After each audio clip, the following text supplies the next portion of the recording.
की बात करने के लिए भारत सबसे कठिन देश है, भारत में ये सब नहीं चल पाएगा। ऐसा नहीं है, भारत में सब कुछ संभव है क्योंकि भारत के लोग अब काफ़ी परिपक्व हो गए हैं और असहिष्णुता की तो कोई इस देश में गुंजाइश ही नहीं, तो संविधान में लिखा हुआ है कि सेकुलर क्रेडेंशियल्स हैं इस मुल्क के, तो इसलिए जहाँ भी उस तरह की असहिष्णुता की कोशिश होती है लोग विरोध करते ही हैं।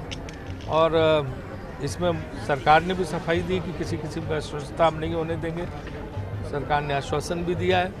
तो मुझे लगता है कि असहिष्णुता की कोई जगह है नहीं, इनटॉलरेंस की कोई जगह है नहीं। देश में हर एक को अभिव्यक्ति की और बोलने की आज़ादी है और आज़ादी रहनी चाहिए। कोई भी आज़ादी को रोकने की कोशिश करता है तो उसका विरोध होगा ही। साहित्य मतलब समाज का आईना, समाज का आईना मतलब अभिव्यक्ति, इजहार, और इजहार को लेकर अगर बात की जाती है तो साहित्य में कहीं इजहार दब गया या फिर इजहार के चक्कर में साहित्य कहीं लोप हो गया। सवाल इसी बात का है। अजय अनुरागी जी, इस बार आपको क्या लगा? इस मर्तबा देखा जाए, समझा जाए तो सिर्फ इजहार पर बात हो रही है, जो आ रहे हैं अपनी बात रख रहे हैं, लेकिन इस बीच में जिस मकसद को लेकर ये सारा जमावड़ा है, मेला है, वो कहीं नजर नहीं आ रहा। देखिए, इसका मूल उद्देश्य तो गौण हो गया इसमें, और केवल विवाद हैं, कुछ संवाद हो नहीं रहा है, केवल विवाद है। जिस किताब पर चर्चा होनी यहाँ वो बात सही है, विवादों को आमंत्रण वाली बात सही है। बिल्कुल बिल्कुल। जैसे जिस किताब पर चर्चा होनी है उस किताब को तो अलग हटा के रख दिया, और जो लोग बोल रहे हैं, जो किताब के अलावा बोल रहे हैं, उस पर ज़्यादा हवा दी जा रही है। जिस किताब में क्या लिखा गया है उस पर कोई बातचीत नहीं हो रही, उसकी समीक्षा या आलोचना पर कहीं कोई प्रकाश नहीं डल रहा है। केवल इस बात पर चर्चा हो रही है कि बोलने वाले ने क्या कहा, वो किताब से इतर है। इसलिए ये लिटरेचर फेस्टिवल के रूप में तो मुझे लगता है कि मान्यता मेरे जैसे लोग तो दे नहीं पाएंगे।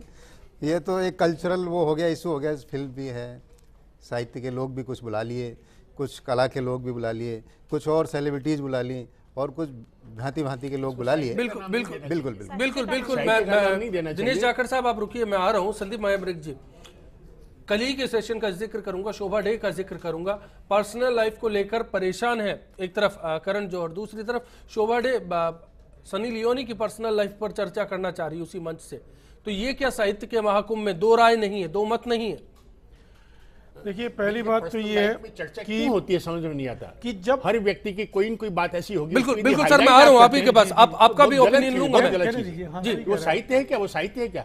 वो तो एक दूसरे पे आप छींटा खींची करने मतलब। बिल्कुल। दरअसल जब आयोजकों की अपनी दृष्टि साफ नहीं है, जब आयोजकों की अपनी दृष्टि, अपना मंतव्य स्पष्ट नहीं होता है, तो इस तरह के भ्रम पैदा होते हैं।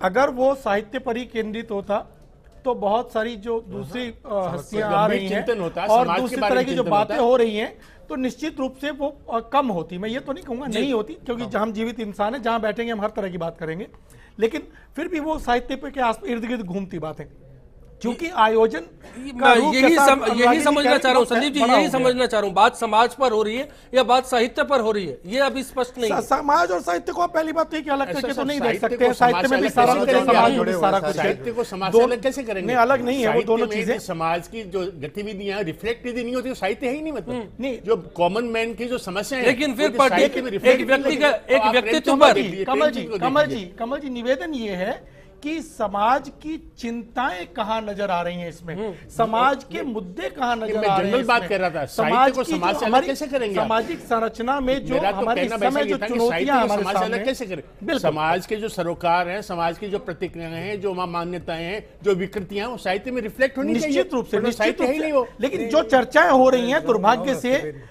वो इन मुद्दों पर नहीं हो करके एक ऐसे किस्म के मुद्दे उठाए जा रहे हैं, मैं अभी के पास आ रहा हूं, जिनका सीधे सीधे ना तो समाज के सरोकारों से कोई ताल्लुक हो रहा है और ना कोई साहित्य से कोई सीधा लेना। बिल्कुल यही सवाल है। दिनेश जाखड़ साहब सीकर से हमारे साथ है, बताइए आप क्या कहेंगे? नमस्कार पारिक साहब। नमस्कार साहब। सबसे पहले तो मैं ये बताना चाहूंगा कि भारत वो देश है जिसमें अभिव्यक्ति की आजादी अगर नहीं होती तो जितने धर्म संप्रदाय आज यहाँ भारत में पल्लवित हो रहे हैं उतने किसी और धरती पे नहीं हो रहे। और निदा फाजली जी ने कहा था कि घर से बहुत दूर है मस्जिद, चलो यूं कर ले, किसी रोते हुए बच्चे को हंसाया जाए, उनका भी विरोध हुआ था, लेकिन उनका आज। और महात्मा गांधी जी ने साफ साफ कहा है, आप अभिव्यक्ति की आजादी दी है, लेकिन उन्होंने कहा है कि बुरा मत बोलो, बुरा मत देखो, बुरा मत सुनो। अगर बुरी बात कोई भी बोलेगा तो भारत का कोई भी नागरिक सुनने को तैयार नहीं है। बिल्कुल यही बात है, लेकिन इस बात को कैसे समझा और कैसे समझाया जाए, बहस इसी बात को लेकर है। कुछ लोग समझना नहीं चाहते या फिर कुछ लोग समझने की कोशिश नहीं करना चाहते। करण जौहर ये भी कहते हैं कि बॉलीवुड में कब कौन किसके साथ सोया, इसके बारे में कोई जानकारी नहीं है। तो क्या इस बात की छूट मिलनी चाहिए? तनया जी, इस बात को किस तरह से मंच पर कहना चाह रहे हो, क्या जाहिर करना चाह रहे हैं? 1.25 अरब लोगों का देश, जो एक विश्व का सबसे बड़ा लोकतंत्र है, क्या उसके पास अपनी खुद की कोई समस्या नहीं बची? क्या हमारे पास शिक्षा, मूलभूत सुविधाएं जी, हमारे पास नागरिक अधिकार और इस तरह की कोई भी चीज़ नहीं बची जिन पर हम बहस कर सके, जो अब हम ये बात करेंगे? और एक तो मैं ये कहना चाहूँगी कि जो आपने शब्द प्रयोग किया था साहित्य का महाकुंभ लिटरेचर फेस्टिवल के लिए, मैं चाहती हूँ कि उस शब्द का प्रयोग ना किया जाए, क्योंकि इसमें साहित्य भी नहीं है और इसे महाकुंभ जैसे आयोजन से जोड़ा जाना भी कोई बिल्कुल ही गलत बात है। बिल्कुल, जो पब्लिसिटी की बात है, जो जुबान है, जो प्रचलित धारा है, मैंने उसकी बात की। यहाँ पर साहित्य नहीं देखा मैंने, यहाँ पर बिल्कुल भी कोई भी साहित्य जैसा कुछ नहीं देखा मैंने। साहित्यकारों को, यदि ये सच में साहित्य का कोई मेला होता तो यहाँ पे विविध तरह के साहित्यकार बुलाए जाते हैं, उनके साथ बातचीत की जाती, उन्होंने क्या लिखा है, लिखते समय उनके दिमाग में क्या चल रहा है, तब उन्होंने जो पात्र है वो उन्हें कहीं असली जिंदगी से प्रेरित था या क्या था, इस तरह की तो कोई चर्चाएं मुझे दिखी ही नहीं यहाँ पर। तो असल मायने में ये कैसी अभिव्यक्ति? ओम से नीचे। अश्वनी, देखिए, साहित्य समाज का दर्पण होता है, ऐसा कहा हजारी प्रसाद द्विवेदी बोल गए हैं। ये हम लोगों ने हाई स्कूल में पढ़ा था इसे। मैं इस साहित्य सम्मेलन में जो भी कुछ जिसको महाकुंभ कह रहे हैं, न कोई गज़ल सुनी, न कोई गीत सुना, न कोई शायर को देखा, न कोई लेखक को देखा जिसका उपन्यास हुआ हो, या किसी निबंध को देखा, न किसी रिपोर्टिंग को देखा। उन सब की चर्चाएं नहीं हैं। चर्चाएं ऐसी हो रही है, सिनी लियोन या फिर करण जौहर या सब कुछ, तो ये ऐसा लगता है कि जैसे एक व्यावसायिक सिलसिला हो रहा है और साहित्य के नाम पर अपने आप में मजाक है। किसी बेहतरीन नाटक की चर्चा नहीं हुई, बेहतरीन फिल्म की चर्चा नहीं हुई। भाई ओपनिंग के साथ में ही, अच्छा, जिन लोगों ने इसका उद्घाटन किया उन्होंने भी ऐसे नहीं कहा कि आपको यहाँ पर क्या चर्चा करनी है, क्या अपेक्षा करते हैं। वो भी आए, उन्होंने फीता काटा, दिया जलाया, चले गए। उनको भी डायरेक्शन देना चाहिए था कि हम क्या अपेक्षा कर रहे हैं इस प्रदेश के अंदर, कि आपके आने से हम नाटक के बारे में, आप फिल्म के बारे में, निबंध के बारे में, या उपन्यास के बारे में, या कविता के बारे में, या गीत के बारे में जानना चाहते हैं। तो फिर क्या समझा जाए? Marketing stunt? ये मार्केटिंग स्टंट है, ये बिल्कुल ठीक कहा आपने, लेकिन ये तो मार्केटिंग स्टंट तो साहित्यकार के द्वारा उद्घाटन होना चाहिए था। वो देखिए, वो कुछ रास्ता बताते कम से कम, ये बताते क्या साहित्य क्या, किस दिशा में ये फेस्टिवल जाना चाहिए। व्यावसायिक लोग कुछ मिलना तो चाहिए।